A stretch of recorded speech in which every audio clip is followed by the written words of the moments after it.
Overall, there are mixed emotions surrounding the results of the New York Jets 2025 NFL draft class. But according to a prominent draft analyst, the Jets get an A for what they accomplished throughout last Thursday, Friday, and Saturday. What do we really think of the Jets draft? What is an honest grade? That's what we'll talk about here on a Tuesday edition of NY Flight Jets Talk, joined by our guy Gunny Gumby from NY Jets Situation Report. Right here, right now, all coming up here on NY Flight Jets Talk. Jets, Jets, let's go. Jets wide receiver Wesley Walker. Wesley, how you doing today? ESPN writer Mr. Rich Cimini, Jets reporter for The Athletic, Mr. Zach Rosenblatt, Hall of Famer, and Jets legend Mr. Marty Lyons. Your host, Connor Law. What is going on, everyone? Hello and welcome back here into another edition of NY Flight Jets Talk. Appreciate you all tuning in here on this Tuesday, April 29, 2025. Make sure you all smash that like button and hit subscribe, completely free. And it helps us grow significantly here on the show through all your questions. Super chats and memberships go a long way. Every $2.99 super chat or gifted membership also earns you a raffle entry. So I appreciate all of your support as always here on the program. But joining me right now, one of the best Jets content creators on the internet, our guy Gunny Gumby from NY Jets Situation Report, kind enough to grace us with his presence as he does here every Tuesday. And we're 1 week removed from the Jets draft. Gunny, how you feeling?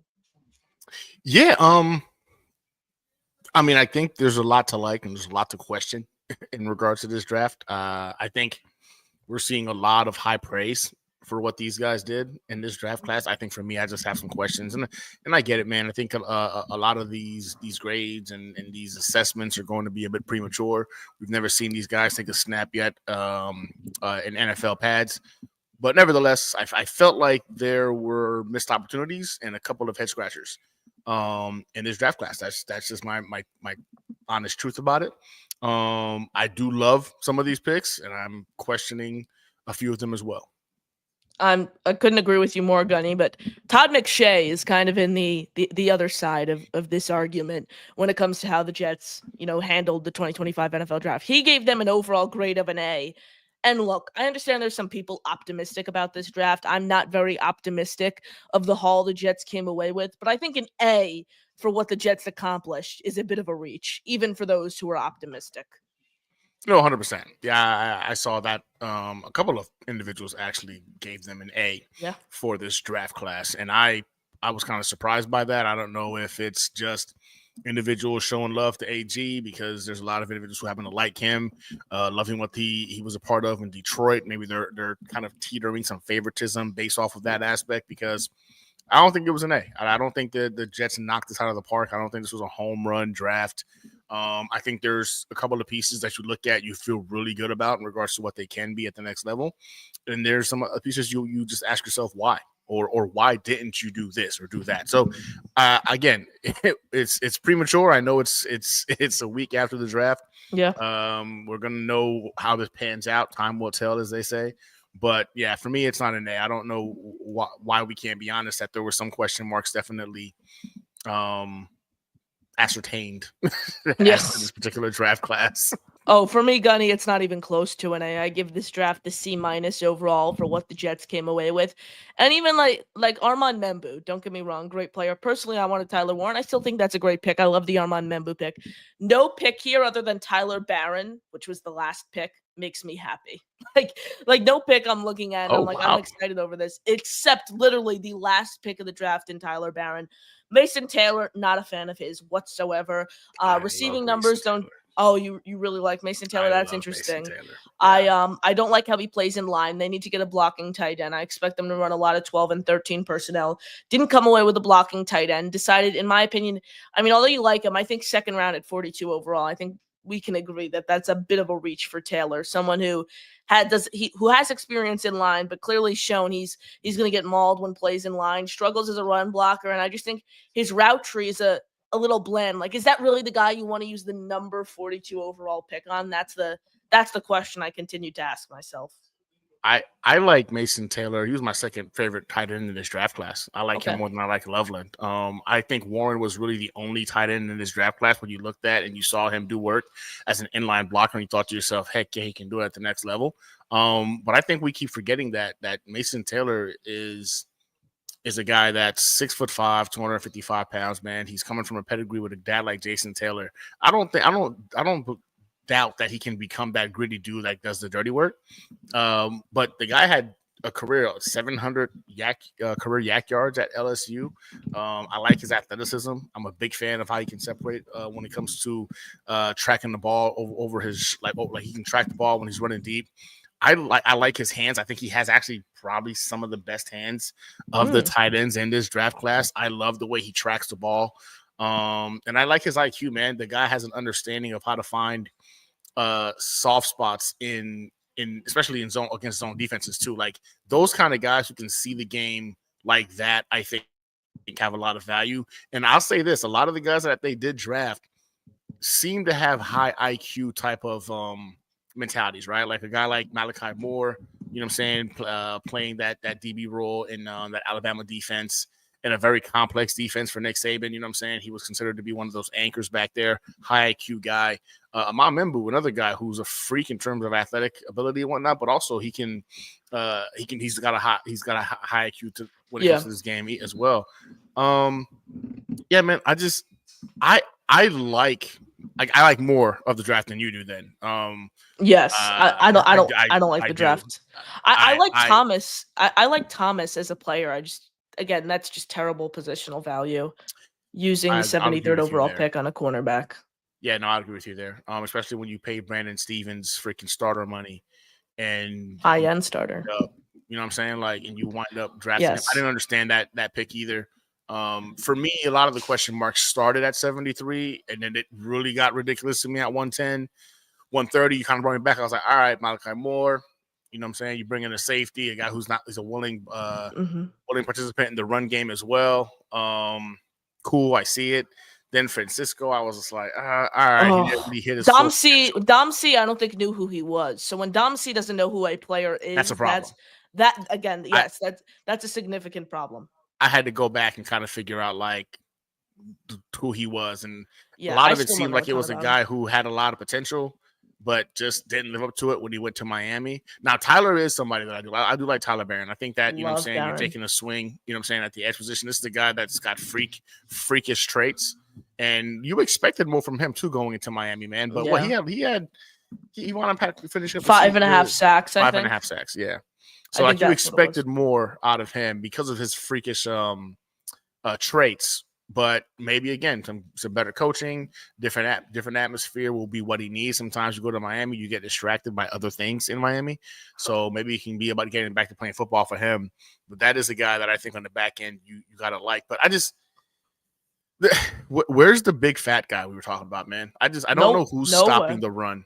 I will say this: you can get a guy after cut down day to come in. I get that, Connor, but like you again, Azari Thomas, really, Arian Smith, really. Like I feel like opportunities were passed or missed where you could have solidified that defensive tackle position with a dog, with a real dog you can put in that interior, man. We don't have a guy that can stop the run. No, and that's concerning because if you look at the Buffalo Bills, they added a big guy. The Miami Dolphins added a big guy. That's what I think triggered the Arian Smith pick. I think the Jets were planning on taking Walker. The Bills leapfrogged them, and then they decide to reach on someone. Someone who visited them or something. Yes, correct. Every pick I look at, and I think even if they went that, except Barron, every pick I look at, and they could have handled that pick better in my eyes. That's the way I look at it. I think I would have personally taken Membu over Warren. I really, really like Jalen Noel in the second. So perfect. Or you could have gone Membu in the first. I like the Membu pick. And you could have gone Jalen Noel in the second. You're starting right tackle, your wide receiver 2 in the first 2 picks. All right, perfect. Get to round 3. You can grab a Gunnar Helm. That could be your pass catching tight end. Round 4. All right. Walker wasn't on the board. So maybe you can, round 4, maybe you can have reached on Josh Farmer. The thing that annoyed me a little bit at 130 is they traded up and I love Malachi Moore. I think Malachi Moore is a great player. They traded up though to give up those assets to move up for him. Yep. you could have traded up for Joshua Farmer. That was the big fatty you could put in the middle. He was still available, could stop the run. Maui Goa, not a big fan, had shoulder injuries on his shoulder surgery on both of his shoulders in 2023. Cody Simon, Kobe King, two of my favorite late round linebackers, were still on the board. When the Jets were picking there, and then Barron, I just think is the best value pick overall. I mean, someone who's going to come in and contribute right away on special teams, who's going to provide you young, athletic, pass catching, pass rushing value. Excuse me. That's my favorite pick of the draft overall from a value perspective. 1000%. Gunny, though, thoughts on the moves they made right after the draft and undrafted free agency? I give them a C- for the actual draft, and I give them an A+ for how they handled undrafted free agency. I'd be lying to you, man. I haven't really had a chance to see a lot of the guys. I'll pull some up for you. On them. I know we made some. I like the kicker that they brought in. I'm a big fan of that. I know he finished second. You know what I'm saying, in terms of honors for best kicker in the nation. Strong-legged kicker. Talking about like 70-yard range on the guy. I like that guy. Other than that, man, I really didn't see anybody else that I actually got to research other than the kicker to kind of get an idea of who he was when he popped up on my news alert of the signing. Yeah, so who else did we bring in? Okay, let me pull up the tracker that I compiled for Jet X Factor, where I have all the signings thus far. Where am I? Okay, perfect. And then I put analysis in there for the first 3 signings. So Quentin Skinner from Kansas, wide receiver, one of my favorites, Gunny. 6'4", 203 pounds, averaged 22.5 yards per catch last season. So a lanky downfield threat for this team like that. Edwards, great signing in my 7 yards per carry is what he averaged in 2022. Oh, that's gross. Okay. Yeah. So he's someone who's going to provide you value as a pass catcher. Again, a high upside move, someone who's shown he has the tools to have success, but needs a strong offensive line in front of him like that. Dean Clark, he had a 30 visit with the Jets. They took a safety. I don't really care. Jordan Clark from Notre Dame. That's Ryan Clark's son. Football in the family, UDFA flyer. Why not? Fatorma Maluba. And I hear Brian saying he's the one tech. A few things. I don't want an undrafted free agent being relied on to start for a team right away and come in and be the big run stuffing one tech. I think he's like 306 pounds. I want my big stuffing run. I want my big run stuffing run tech to be. I would rather have Derek Nandi start over him personally. Someone who's shown he could have. Who's coming off a really, really poor season, but shows he can succeed as a starter. I don't want my one tech that the space eater we're talking about to be an undrafted free agent who's slightly over 300 pounds. Yeah, that's not big enough for me. I need like 320. I need a 320. Yep, 320 plus. I need a big fatty in the middle. For sure. Jamari Caldwell, another guy sitting on the board when the Jets picked in multiple spots. He could have been an option for this team. Keeping it going with the list, though, this is my second. There's a lot of names I like here, but Brady Cook from Missouri is someone I really, really like. Great arm strength. The Jets played, I think, the QB board very, very solid, Gunny, in the South. I want to get your thoughts here in the sense they didn't draft a quarterback, but they took someone in priority UDFA who had a draftable grade on most teams' big boards. He's someone who doesn't turn the ball over, has plus average escapability, great arm strength. Yeah. Yes, very athletic, a great leader. I like an article coming out tomorrow morning on this, but this is the guy who, if he can develop into a quality backup in this league, which I certainly think he can, that is an absolute value steal by Darren Mugia. I think the biggest thing I look for when it comes to NFL drafts in general, something the Jets have never been able to do, finding value. Good teams hit on their top 75 picks every single year, but the thing that separates them from every other organization is they find talent in round 5 and turn them into all pros. Brady Cook, if he comes in to be a quality backup, that's a steal by Darren Mugia. Yeah, Brady Cook is a nice addition, man. Again, a guy who I think has underrated athleticism in regards to what you saw, what the tape shows you, strong arm, and a leader, right? And again, I think they brought a lot of quality guys in terms of wanting to be not faces of the franchise, but the leaders type, right? The guys who are not going to get in trouble. They're coming in to put their head down and kind of go to work. You can tell those guys have a type, and the draft board is littered with them. And I see they're doing the same thing here with the undrafted free agents. Yeah. One more name I want to touch on here is Jamal Pritchett. Another article coming on this tomorrow. This is the guy who's going to replace Xavier Gibson. Led the Sun Belt in receiving yards last year. I think he's like 5'8", 170. So that's similar build to Gibson. Also was an All-American returner. So this is a guy who's a really, really solid returner, same build, same size, and led the Sun Belt in receiving yards. If you can take a guy in undrafted free agency and have him replace someone who I view as a liability and Xavier Gibson, what a great job, Darren Muji. I mean, it's crazy because Xavier Gibson just a couple of years ago was beloved by Jets fans after winning us that Bills game, man, opening night, and that's been it. That's it. That was the one and only highlight of his career. He's been a ghost ever since. So yeah, bring in some solid competition, and the accolades you're speaking of says that dude should be some solid acquisition. What was his 40 time? Do you know? Jamal. I can check that out for you right now. Yeah, because I mean, again, if he's breaking those kind of records, I would assume he's got some legs on him. I'm sure he's a 5'8", 170. Was he even at the combine? I don't even know if he was at. He was a combine snub. He was a combine snub. Let's see if anything comes up if I switch up 40 time. Okay, the Senior Bowl, 4.42 40. Yeah, that's good. That's good. That's not like that's not like a 4.25, but it's but it's like good. I'll take 4.42 speed. Yeah, like I'll take that on my football team. It'll get the job done. Definitely. I want to go back to what we were talking about earlier, Gunny and Brandon Stevens. I'm going to write about this in a few days. The money they paid him obviously would indicate he should be a starting quarterback on this team. Yeah. But Azariah Thomas obviously puts his job in jeopardy right from the get-go. He has experience playing safety. Do you want Stevens to play at safety or cornerback this season?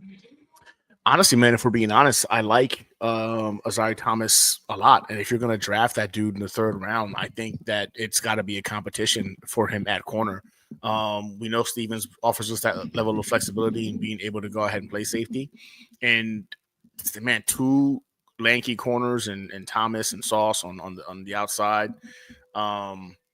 There were some analysts, man, that had Thomas with a first round grade, right? Like I know he was at worst a second rounder. We had some that had first round grade on him. We get him in the third round. Again, it's not the player that I have the issue with. It's just the position. I don't. We have other needs, and they weren't addressed, in my opinion, and that wasn't one of them. So I think if you're bringing him in, you've got to make it a competition. And honestly, I think Thomas can beat out Stevens for that other starting cornerback role, and then you'd have to move Stevens into a very high-paying safety role in that defense. So, again, I guess they're going to breed competition, right? That's the name of the game. They've been saying it all offseason. They're going to go ahead and get the best players in the building and see what they have. But you paid Brandon Stevens a lot of money to come in here and play cornerback for you. Then you use a premium pick to draft a cornerback. Granted, yeah, he fell to the third round. I get that, but that wasn't a position of need. And it's really making me wonder, like, what were we prioritizing here? Like, I get it. You're getting a football player, but you're getting him at a position where we don't have a need now. Now you're going to have to create. Value. You know what I'm saying? The value's just not there. So, and that's the only frustration I have with that third round pick. Not the player itself, but the value in terms of position of needs. We didn't need him. We already have the cornerback room filled. My biggest concern still with this team is that I mentioned it's not ideal, but I think you can get a big one tech at cut down day. Who's going to be a blocking tight end? Who? Stone Smart is a big wide receiver, a converted quarterback. Jeremy Ruckert, the talks of him saying he could develop into a solid run blocker with a changed scheme. I just stop. His struggles as a run blocker have nothing to do are not scheme dependent by any means. It has to do with him whiffing, him not being a willing blocker, him not contributing as a receiver. I don't even think he's worth a roster spot. You look past that, Mason Taylor, we spoke about, you like him more than I do, but I think we can both agree he is not a great blocker. He certainly can develop in that facet. Yeah. Who's going to be blocking when the Jets go into 12 and 13 personnel, something that the Detroit Lions did a ton last season? The answer is nobody. I saw a comment, let me try pulling this up, scroll back up from Brian earlier. Says blocking tight end / fullback is Andrew Beck or Neil Johnson. Beck is more of a pass catcher. He struggled as a run blocker. And Neil Johnson has never played in an NFL game his entire career. If you told me he was a fake player, I would probably believe you. I've never seen a photo of this guy on a practice field. I don't think he even has a headshot on the Jets website, and he hasn't played in the NFL game. So that's my response to Brian's point here, Gunny. I I think Brian is just trying to find some positivity or some answers. But I think it's a real question, though. I don't know who's going to be the blocking tight end. And we don't have a guy in that tight end room that you would consider to be a blocking tight end. Do they make a move in before minicamp and they make a trade for somebody? There was a couple of names that you kind of heard whispers about being on the trading market. Are they waiting to see what camp plays out and what body they can go ahead and make their and maybe, but I think at this point, like they're not really putting a lot of emphasis in the tight end room, and it's making me wonder if they're also kind of changing the game plan for what this offense is going to look like. We're still under the impression that they're going to bring a lot of what they did in Detroit to the Jets. The more and more I'm seeing the structure of this team, I'm starting to wonder maybe they're looking at a different vision for this offense. And again, only time will tell, right? He did state they were going to cater their offensive philosophy around the weapons and the skill that they had in the building. Maybe he really means that when he says it, because right now, who knows? We don't have the bigs to run those packages. 1000%. Appreciate you all tuning in. Make sure you smash that like button, hit subscribe, completely free, and it helps us grow significantly. Here on the show, going to wrap up here, so last chance to get your final thoughts in the chat. David's his coach, Colts UDFA. Tight end Mo Ali Cox is still unsigned. Gunny, I would have loved Cox, but he went back to Indy about 2 weeks ago, I think it is now. So he would have been great for that big blocking tight end who's going to come in for you and be a big blocker for you. But unfortunately, he goes back to Indy. He's gone. Yeah. I would have loved him. Like, that's a guy you could sign for $2 million to come in. Cheap. He'll get you 100 receiving yards, but he'll also be an all-pro caliber blocker. I'll take that any day of the week. Anyways, Gunny, appreciate you hopping on with me. As always, appreciate you all tuning in here on the show. Gunny, I know you got a show in a little, so plug that. And you got any final thoughts here? Yeah, no, I mean, I think at the end of the day, we get to wait now for minicamp and training camp to start visualizing and seeing how this team comes together. I hope these guys ain't done. Like you said, we do need to find that big body defensive tackle. We do need a wide receiver too. A wide receiver. We don't have a wide receiver too. We don't have a big body defensive tackle. We don't have the big body tight end. There's holes still all over this roster. If the game plan is to go into this season as such, I think we can all get on the same page of thinking this is going to be one of those seasons of struggle and pain. But maybe that means next year we get our quarterback of the future. Who knows? But yeah, going on the show here in about 20 or so minutes. We're going to go ahead and talk about the draft. And I'm doing a Braden Allen jersey giveaway. Oh, so hey now. Should be a fun show. So check us out on the hanger. 1000%. Gunny, appreciate you as always. Like I said, my friend, appreciate you all tuning in. Smash the like, hit subscribe. That'll do it for us. He's Gunny, and I'm your host, Connor Long, signing off here on this Tuesday evening. Have a good night, everyone. And as always, JETS, Jets, baby. Peace out.